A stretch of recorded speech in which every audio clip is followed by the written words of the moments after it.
Maria has always been a high-functioning adult. She teaches literature, leads her school's diversity committee, and loves Sunday mornings with her dog and her vinyl collection. But for the past several months, her mornings don't start with coffee and music. They start with dread. Maria has stopped replying to texts. She canceled her last 2 therapy sessions. She hasn't cried, but she also hasn't smiled. This isn't just a rough patch. Maria is living with major depressive disorder.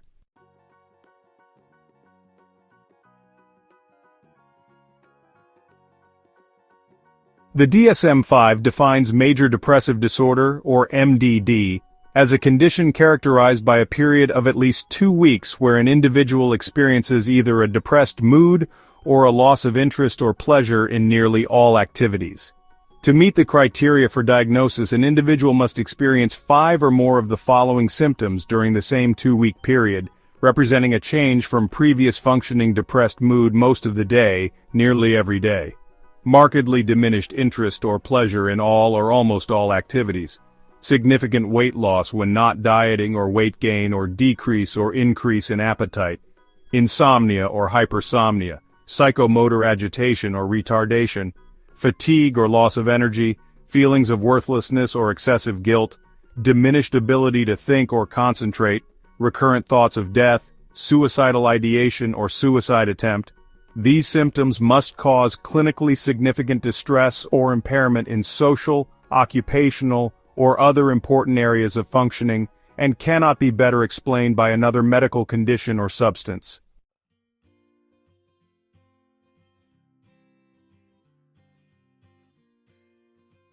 Depression is not just psychological, it's physiological. From a health psychology standpoint, depression interacts with the body in complex ways.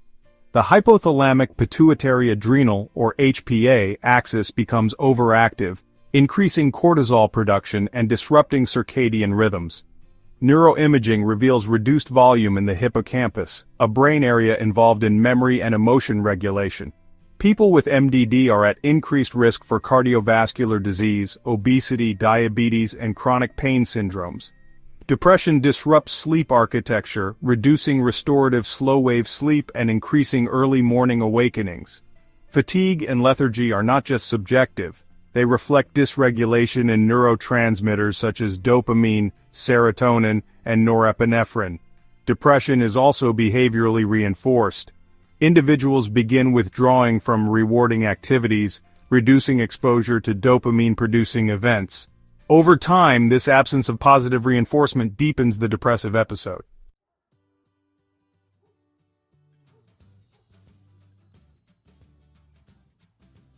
Positive psychology doesn't ignore suffering, it asks, what remains? When MDD sets in, individuals often lose access to core strengths that define their identity.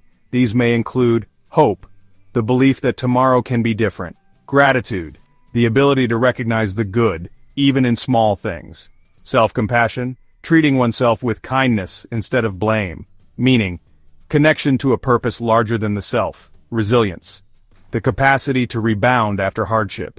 Maria's therapy journey isn't just about symptom reduction. It's about reconnecting her with who she was before depression, and who she still is underneath it.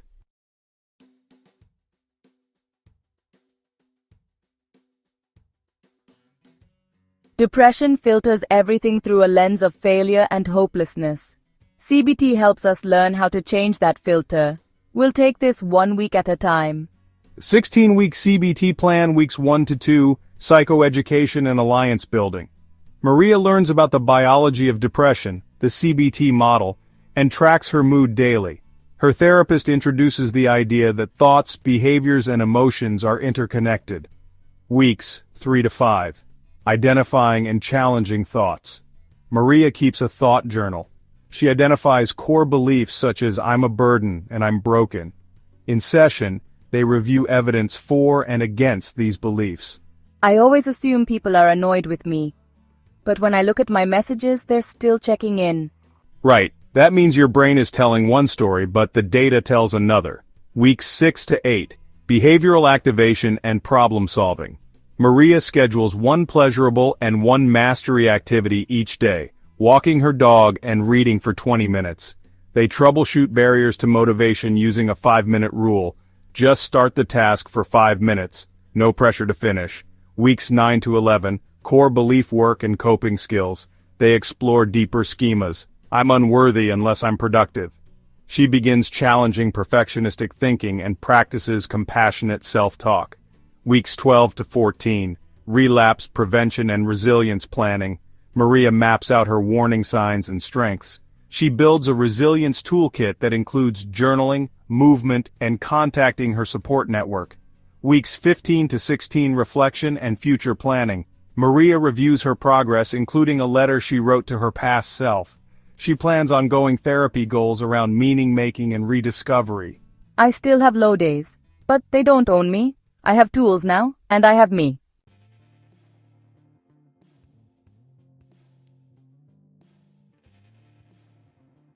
Let's pause. You've heard Maria's story, from diagnosis to recovery. Now consider this.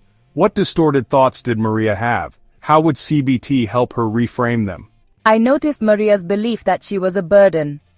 That's a cognitive distortion, specifically personalization and mind reading.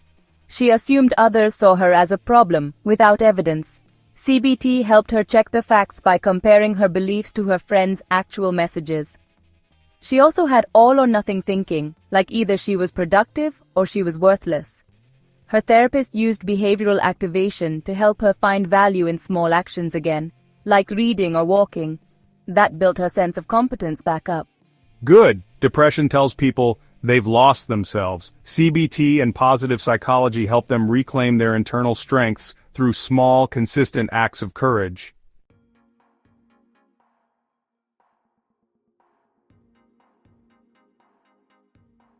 Let's synthesize everything we've explored so far. Question 1. How does depression affect the brain and body? It disrupts the HPA axis, lowers serotonin and dopamine, shrinks the hippocampus, and increases risk for diseases like heart problems and diabetes. Question 2. How does a health psychology approach shift the treatment conversation? It reminds us that physical health and behavior are intertwined. If someone isn't sleeping or moving, that's a treatment goal, not just a side effect. Question 3. What positive psychology concepts are most important in Maria's recovery? Hope, meaning, and resilience. Her therapist helped her reframe her story from being broken to being in progress. Question 4. How does CBT specifically address the negative thought cycles of MDD? CBT makes those thoughts visible so they can be questioned and replaced. It's not about fake positivity. It's about realistic reappraisal. Excellent work. Maria's case shows us that depression is treatable, but treatment requires us to address body, mind, and meaning. Next, we'll explore what happens when anxiety becomes constant and how strength, breath, and courage can interrupt the spiral.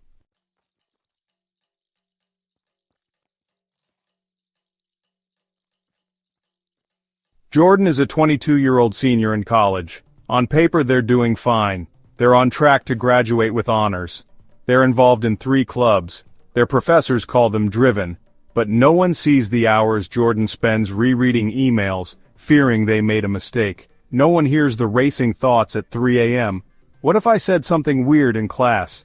What if I fail that internship interview? What if I mess everything up?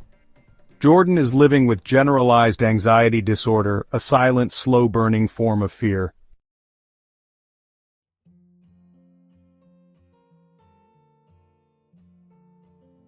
According to the DSM-5, generalized anxiety disorder, GAD, is characterized by excessive anxiety and worry, occurring more days than not for at least 6 months, about a number of events or activities.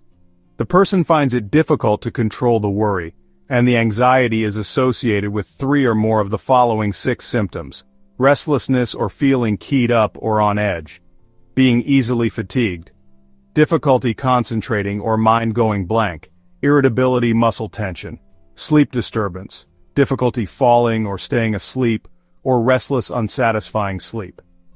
The symptoms must cause clinically significant distress or impairment, and cannot be explained by substance use, medical conditions, or another mental disorder.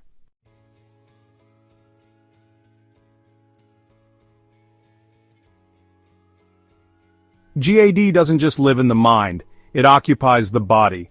From a health psychology perspective, chronic anxiety triggers sympathetic nervous system activation, leading to persistent elevations in heart rate, blood pressure, and muscle tension, increases cortisol levels, impairing immune function and contributing to inflammation. Correlates with higher risk for hypertension, gastrointestinal disorders, sleep disorders, and chronic pain conditions. Affects respiratory functioning, often leading to shallow breathing or hyperventilation, which increases the perception of threat.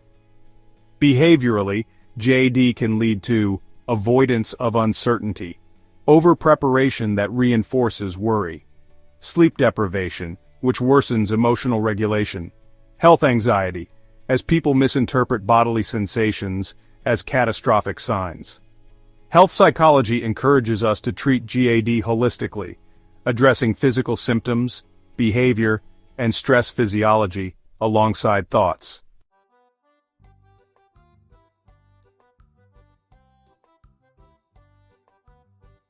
From a positive psychology perspective, generalized anxiety disorder constrains cognitive and emotional flexibility.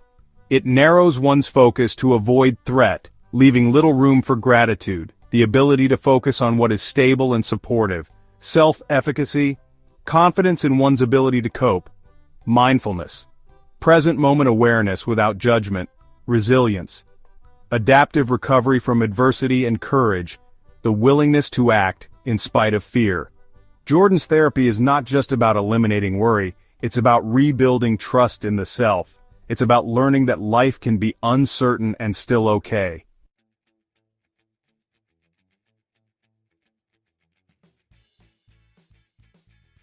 Jordan, your anxiety is trying to protect you, but right now, it's running the show. CBT will help us give you the steering wheel back. 16-week CBT plan for generalized anxiety disorder. Weeks 1 to 2, psychoeducation and relaxation skills. Jordan learns how anxiety functions in the brain and body. They practice diaphragmatic breathing and progressive muscle relaxation to regulate their physiology. I didn't realize how tight my shoulders were until I tried to relax them. It's like I'm bracing for something all the time. Weeks 3 to 5, thought monitoring and cognitive restructuring. Jordan keeps a worry log. One entry reads, "What if my professor thinks I'm stupid for asking that question?" In session, they evaluate the evidence. Has that professor ever reacted that way before? How would you respond if a peer asked the same thing? Weeks 6 to 8, exposure to uncertainty and worry scripts. Jordan practices imaginal exposure, intentionally thinking through feared scenarios without avoiding them.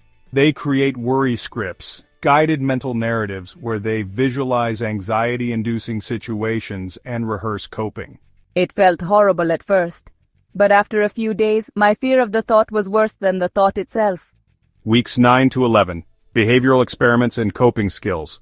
Jordan starts behavioral experiments, going to a party without rehearsing what to say, letting an email sit unsent for 24 hours before editing. They track outcomes to test their assumptions. Weeks 12 to 14, skill integration and relapse prevention. Jordan creates a tolerance ladder for uncertainty, ranking situations by difficulty and tracking progress. Weeks 15 to 16, strengths-based reflection and future planning. They revisit early therapy goals and map out how they'll continue using skills post-treatment. Their therapist asks, "What strengths helped you get through this?" I think I was more resilient than I thought, and curious. Once I stopped avoiding everything, I started learning about myself again.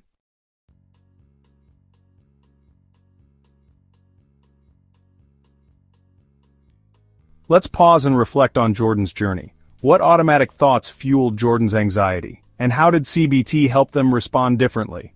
They had a lot of catastrophic thinking, assuming the worst would happen if they didn't control every detail. CBT helped them test those thoughts instead of treating them like facts. I noticed intolerance of uncertainty. They felt like they had to plan for every outcome to stay safe. Their therapist used exposure to uncertainty to build tolerance and shift their beliefs.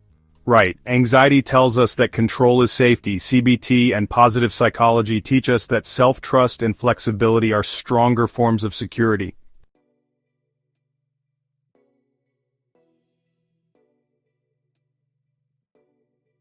Let's synthesize what we've explored. Question 1. What are the physical health risks associated with GAD? Chronic anxiety raises cortisol, weakens immunity, and increases the risk for heart disease, IBS, and pain syndromes.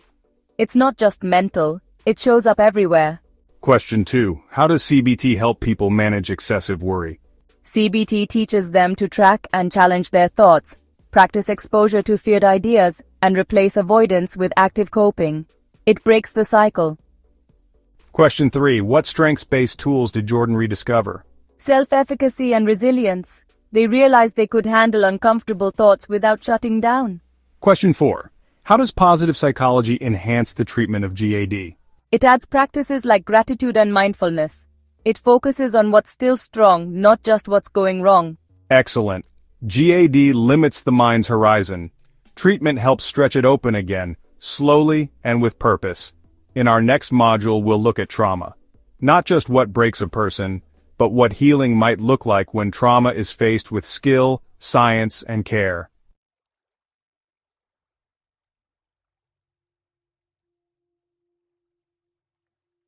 For Maya, the trauma was over a year ago. She wasn't hurt in the car crash, but the sound of impact still lives in her body.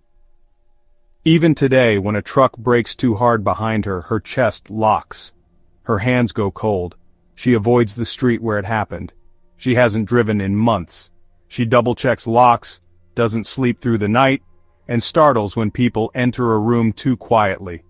Maya is living with post-traumatic stress disorder, PTSD, a disorder that begins with survival and stays long after the danger is gone.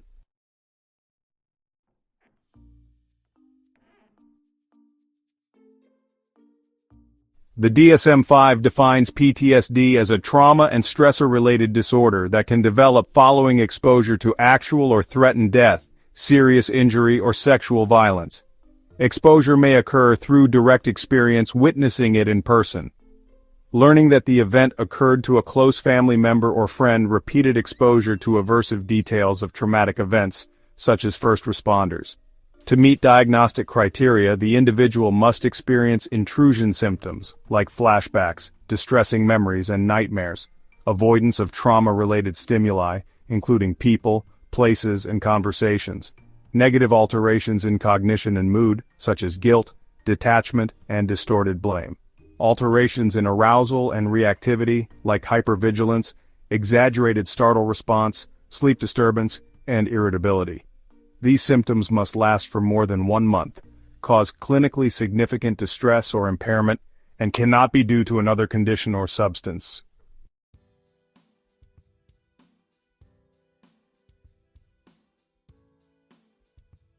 PTSD rewires the nervous system. From a health psychology perspective, trauma overactivates the amygdala, the brain's fear center. It disrupts the hippocampus, which processes memory and time. It reduces volume in the prefrontal cortex, which is needed for emotional regulation and logic. Trauma locks the body into sympathetic overdrive, keeping the individual in fight, flight, or freeze mode.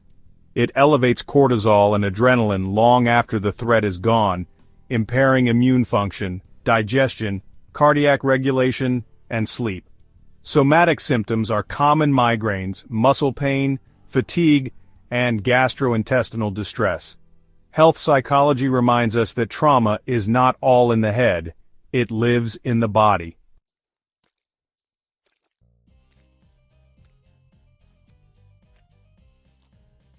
If trauma fractures trust, then healing begins by rebuilding it, from the inside out. Positive psychology introduces the possibility of post-traumatic growth, developing new personal strength, building deeper relationships, finding renewed purpose, and cultivating spiritual or existential meaning. But this doesn't happen by ignoring pain. It happens when we create space for emotional processing, self-compassion, and rewriting the trauma narrative. Maya's therapy isn't about forgetting the trauma, it's about transforming how it lives inside her.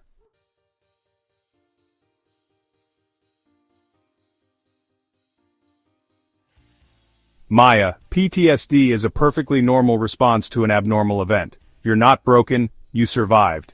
Now we'll teach your body and mind that the danger is over. 16-week trauma-focused CBT plan for PTSD, weeks 1 to 2, psychoeducation and safety planning. Maya learns how trauma affects the brain and body. Her therapist emphasizes control and collaboration.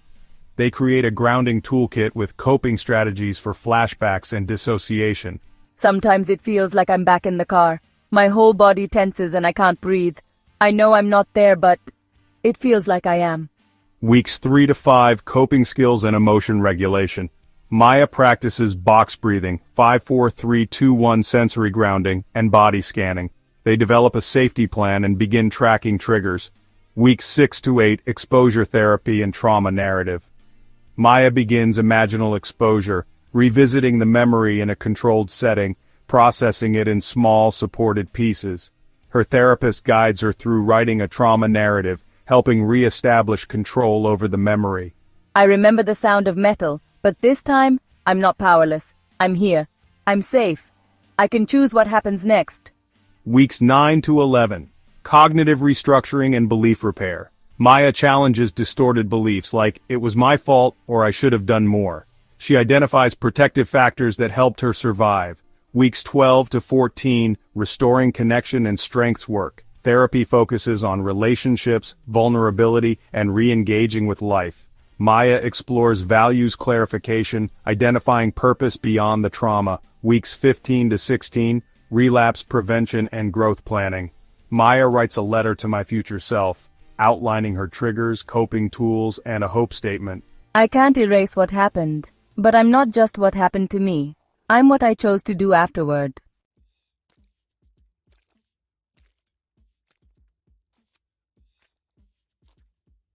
Let's pause and reflect on Maya's experience.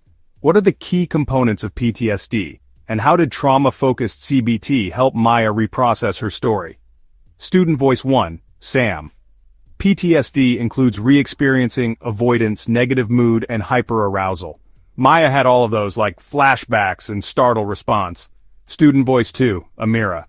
The therapy helped her feel safe enough to face the memory. She wasn't forced to get over it. She was guided through it. Exposure therapy let her confront the memory gradually, and the trauma narrative gave her a way to reclaim it. Exactly. PTSD is rooted in the body's survival systems. But with skillful treatment and compassionate care, recovery becomes not just possible, but empowering.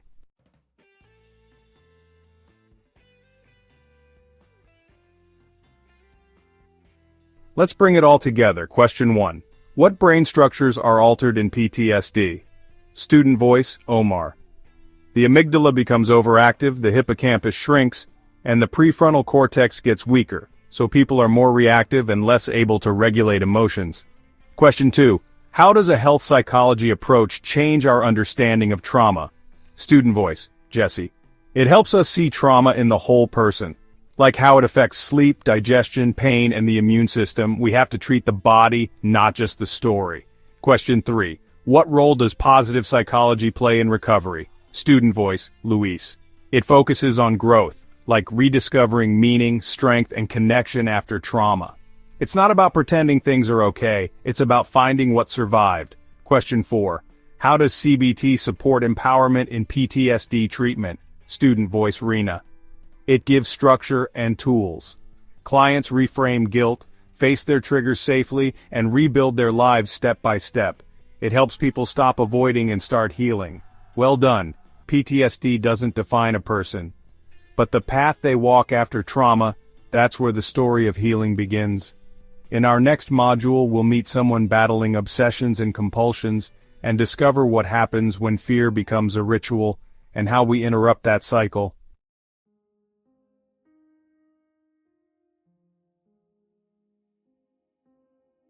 Eli is 28. He works in IT, lives with his partner, and reads fantasy novels to unwind. But every night before Eli can even sit down to read, he has to wash his hands exactly 5 times, counting slowly, whispering the same sentence under his breath. If I do this right, everyone will stay safe.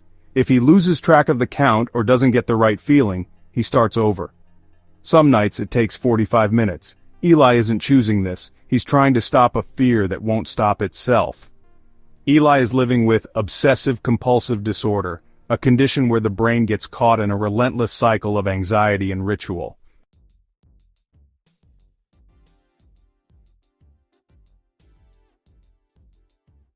The DSM-5 defines obsessive-compulsive disorder, or OCD, as a disorder marked by the presence of obsessions, compulsions, or both.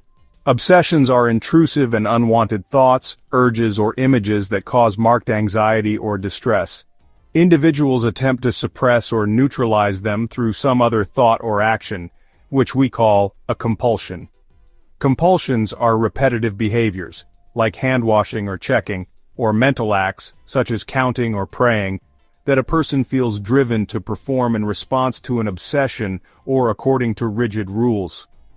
These behaviors are aimed at preventing or reducing distress, but they are not connected in a realistic way to the feared event, or are clearly excessive. To meet diagnostic criteria, the obsessions or compulsions must be time-consuming, taking more than 1 hour per day. They must cause clinically significant distress or impairment, and must not be better explained by another condition.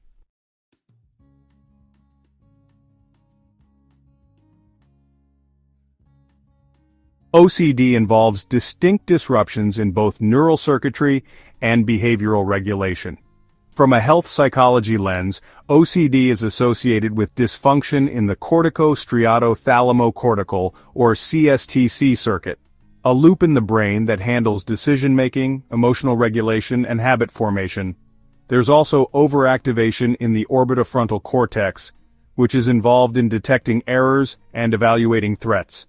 Additionally, there's increased activity in the anterior cingulate cortex associated with emotional conflict. Physiologically, this means the brain constantly signals, "Something is wrong, fix it," but the fix never feels complete. Behaviorally, compulsions provide temporary relief, which reinforces the cycle and increases reliance on rituals. Health psychology also examines how OCD disrupts sleep due to nighttime rituals or rumination, and nutrition and self-care routines if rituals interfere with daily tasks. It can even affect immune response in stress-related cases, especially with pediatric autoimmune neuropsychiatric disorders like PANDAS.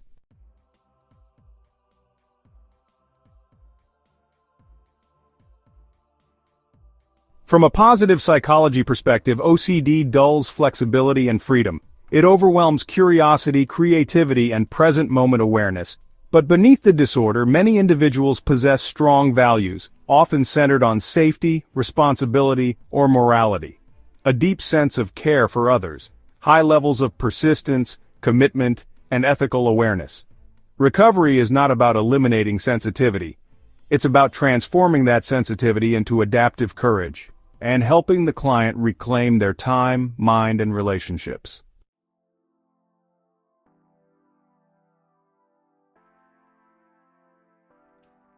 I know it feels like if you don't do your rituals, something terrible might happen, but OCD is tricking your brain, and we're going to prove it wrong, step by step.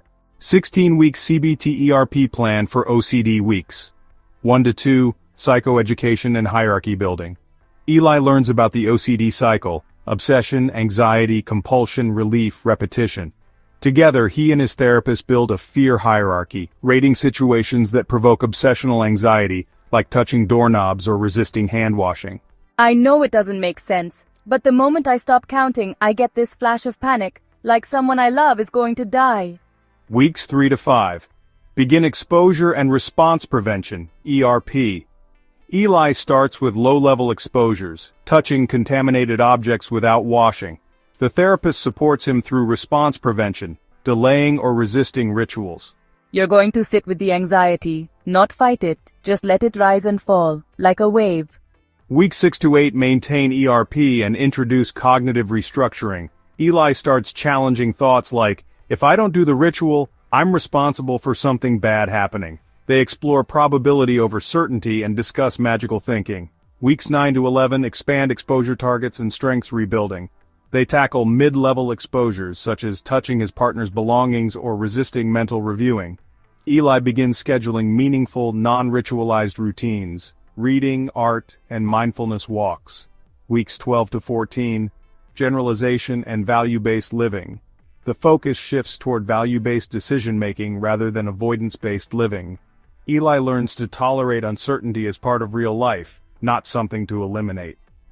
Weeks 15 to 16. Maintenance, reflection, and future planning. Eli reviews his progress, creates a long-term ERP plan, and writes a statement of self-compassion. My brain still sends me alarms, but I don't live in fear of them anymore. Now I choose what I do next.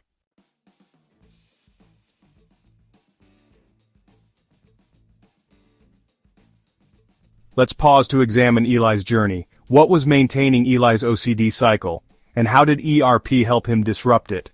He was caught in the negative reinforcement loop. The compulsions gave him relief, but they also made the obsession stronger.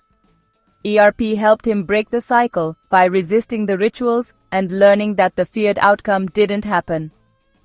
I also noticed he had magical thinking, like believing his thoughts could cause harm.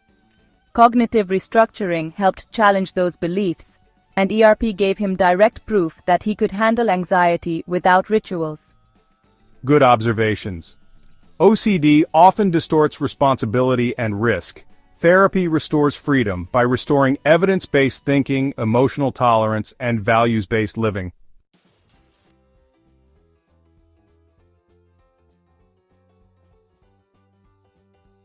Let's break it down further. Question 1. What brain areas are involved in OCD? The CSTC circuit is overactive, especially the orbitofrontal cortex and anterior cingulate. This makes people feel like they're constantly in danger or making mistakes. Question 2. What is exposure and response prevention, and why is it effective? ERP helps people face their fears without using rituals. Over time, their anxiety goes down naturally, and the brain learns the feared outcome isn't real. Question 3. What positive traits often exist beneath OCD? Responsibility, empathy, and a strong sense of ethics. The goal of treatment isn't to lose those, just to manage them in healthier ways. Question 4. How does positive psychology support recovery? It reminds people of who they are beyond the disorder. It uses strengths like persistence and mindfulness to rebuild confidence and freedom. Exactly. OCD isn't about being crazy or controlling. It's about being stuck in a loop and needing the right support to step out of it. Next, we'll turn to social anxiety disorder, a condition rooted in fear of judgment, and discover what it means to speak, show up, and connect again.